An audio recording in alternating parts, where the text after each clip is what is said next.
Hello and welcome. Let's begin by talking more about the current state of things.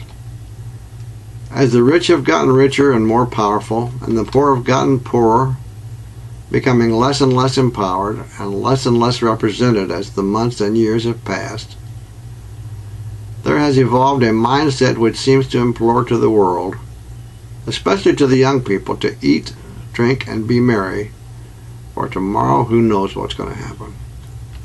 So for now, anything goes. To one degree or another, this manner of looking at things has always been present, but there have been times in past history when such lifestyles were more than simply present. They actually prevailed. That's the sad situation in many parts of today's world also. It is extremely unfortunate also that television, films, and radio, which have such great potential to be used as tools for the betterment of society, are being used to a great degree instead merely to generate wealth for the communication conglomerates that control them.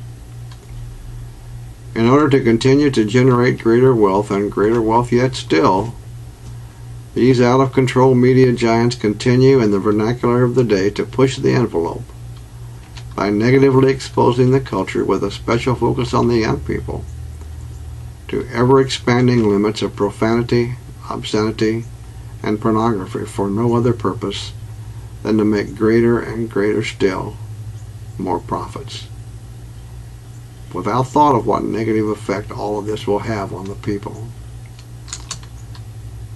Little by little, over a period of time, this gradual but continuing expansion in these negative areas has desensitized the people to the point that too many have come to feel that they now care very little, if any, for the values, the rights, the property, or even the lives of others. Party down, anything goes, and instant gratification are very often the spoken and unspoken bywords of far too many in today's youth-oriented culture. Much too often also, these bywords have become a part of the culture as a result of the fact that the vast majority of people subscribing to this culture often have had the seeds of these negative ideas, if not the ideas themselves, implanted and then reinforced within them by films, television, and radio over quite a long period of time. These same negative ideas then, when called to the attention of the people in the hope of bringing about positive change, or when pointed out as being detrimental to society, are loudly defended by these same media as they continue to expose the public to this negativity again and again and again, until these ideas and attitudes become implanted as a negative but accepted part of our culture, even as a part of the way that we think. Remember this saying, as a man thinketh in his heart, so is he. This is not being done because these negative ideas have cultural or educational value, but because and only because they bring about increased profits and power. Therefore, those who are doing this seem to be saying, all other considerations be damned. This is what can happen when life begins to imitate bad art. Please do not in any way misunderstand. I don't condemn all media. There are many wonderfully entertaining, inspiring, and uplifting stories and ideas that are being made available to the public every day by some within the media. In my opinion, however, those who are marching to that different drummer are in the minority. Most of the media, and too often most of the world, are driven directly or indirectly by the numbers in the bottom line. If cultural or human needs even appear to be in conflict with that priority, they are almost always relegated to playing second, third, or even bottommost fiddle. Until that changes, and it must and will change, those who control the media conglomerates and others who profit by their high ratings will continue to look first at the bottom line, and our society will be very likely to continue its downward spiral. There's another area of concern today that we seem to be hearing about more and more often. However, although it may be fashionable to have this as a subject of conversation, it seems to be in one respect somewhat like the weather. Everyone talks about it, but no one does anything about it.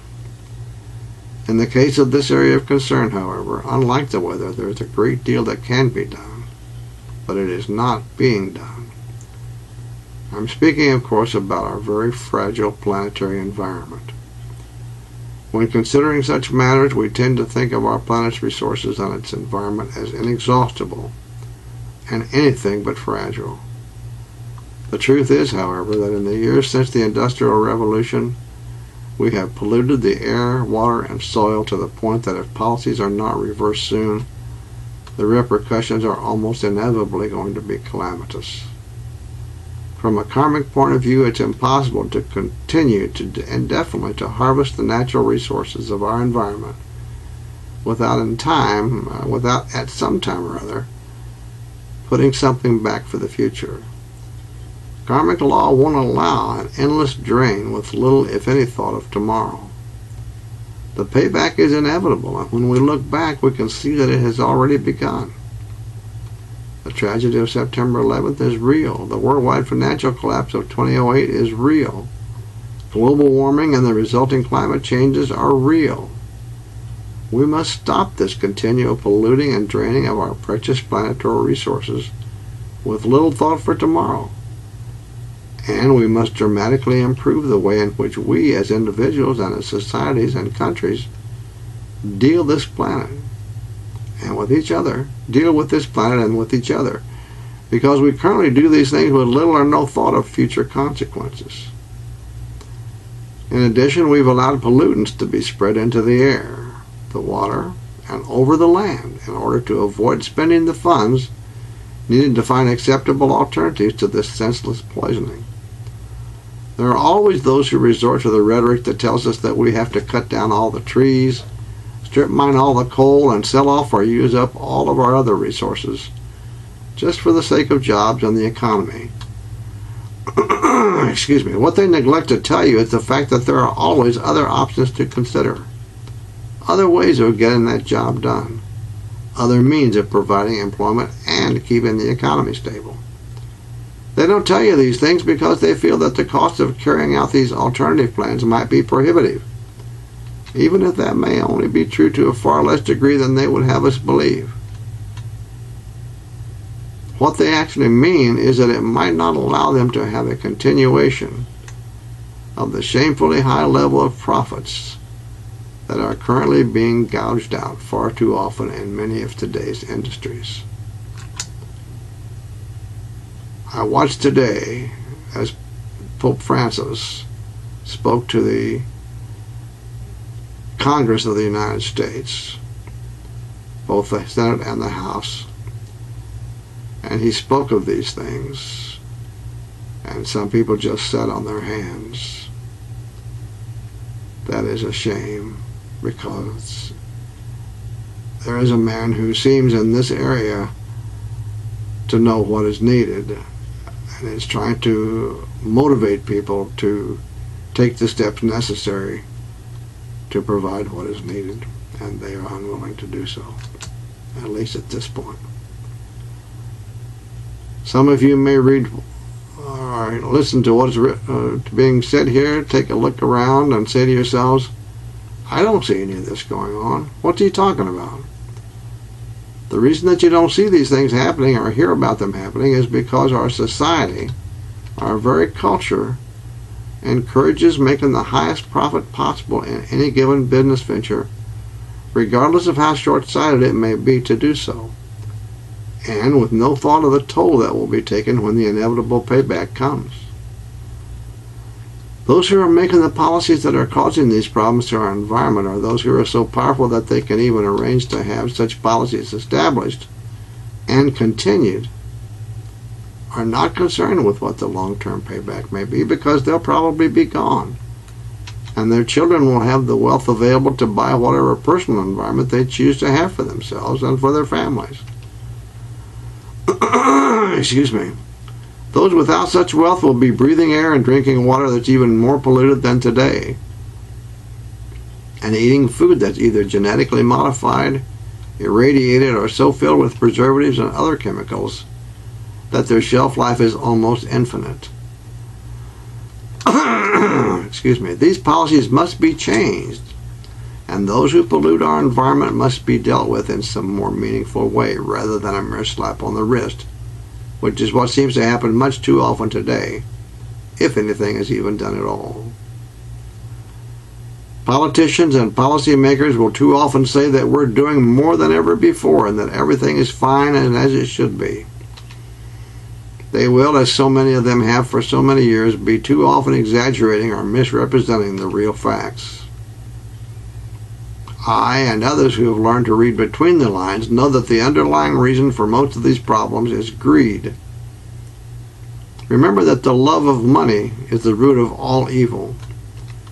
Those who speak the truth as it has been stated here are often seen as no more than voices crying in the wilderness.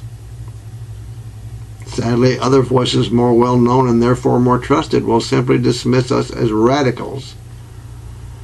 Excuse me, and every effort will be made to marginalize people like me and our ideas in order to maintain the status quo, which is a continuing downward spiral. There are seemingly hundreds of environmentally friendly organizations in existence today, but each has its own agenda, and they're too often unwilling to be flexible enough to join together with the others. Excuse me, if they were all to come together in a reasonable way under a responsible leadership, speaking with one voice, they could help significantly to bring about much needed change in the environmental protections, or lack of such. Until responsible leadership does come, however, you can make a difference. You can begin at home and in your automobile by never dropping trash except in appropriate receptacles or containers. It may seem like a small thing to you, but it's a beginning, and if you multiply your efforts by the number of people all over the world who could be doing the same thing, it really adds up to a substantial contribution. On a more far-reaching basis, you can and should seek out and elect legislators who will insist on more reasonable policies. Policies that consider alternative solutions. One such solution might be a small step, but would nevertheless be a step in the right direction. That would be to make it a policy to pay people enough to make it worthwhile for them to recycle those materials that are recyclable, and in addition, pay them for bringing refuge to a landfill or dump site instead of charging them to leave something there. Otherwise, they're very likely to be wondering, as they do today, why they should pay someone to dump trash in the proper place when they can dump it on the side of the road and disgrace the beauty of the countryside for free. In addition, farmers should be made aware that diversity and a more organic approach to farming and use of the soil could avoid today's runoff of poisonous pesticides and artificial chemical fertilizers that are damaging our streams, damaging our rivers and our oceans. Too often, those now advising the farming community regarding what to put onto the soil are the same ones who are selling them the pesticides and artificial chemical fertilizers, and therefore have the most to gain by the continuation of current practices. There are alternatives. The same needs to be done in the world of industry in general, when proper regard is not being given to the environment and the future needs of humankind. These things are important. Sadly, most people don't see that, but they are extremely important, because the negative results are cumulative over a period of time, and things have been getting worse for a long, long time. There are some improvements, but there's still way too far to go to say that things are going well. Write a letter, make a phone call, and encourage your friends and relatives to do the same.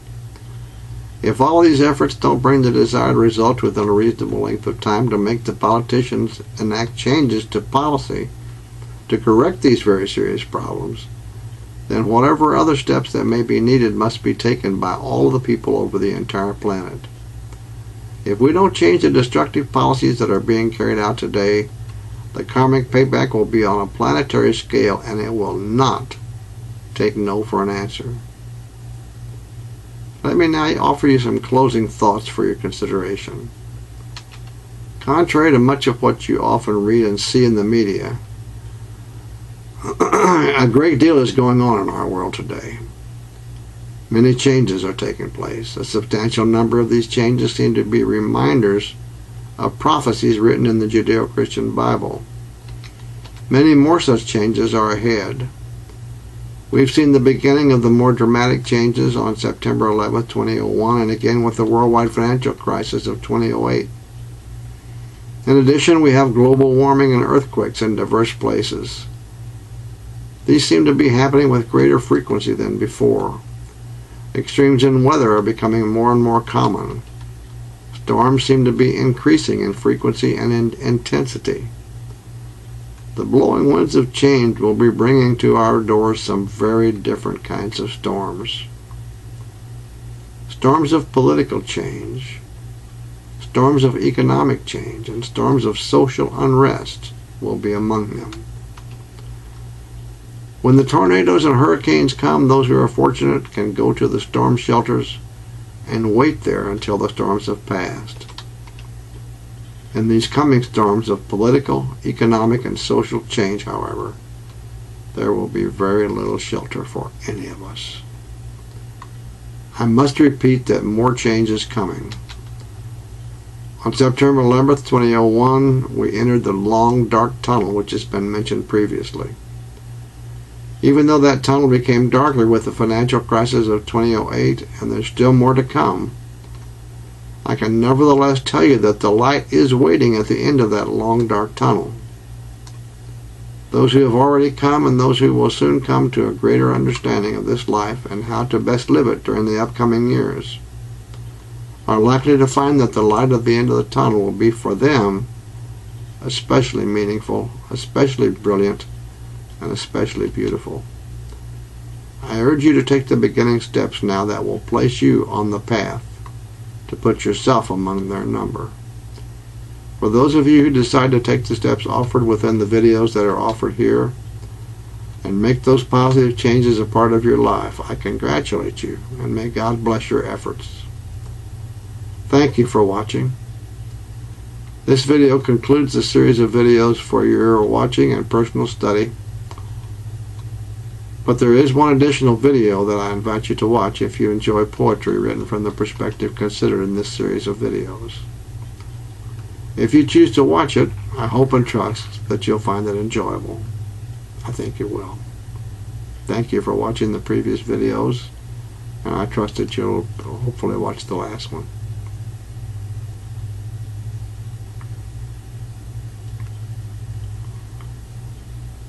I wanted to make a note to you too at this time that the information made available in these videos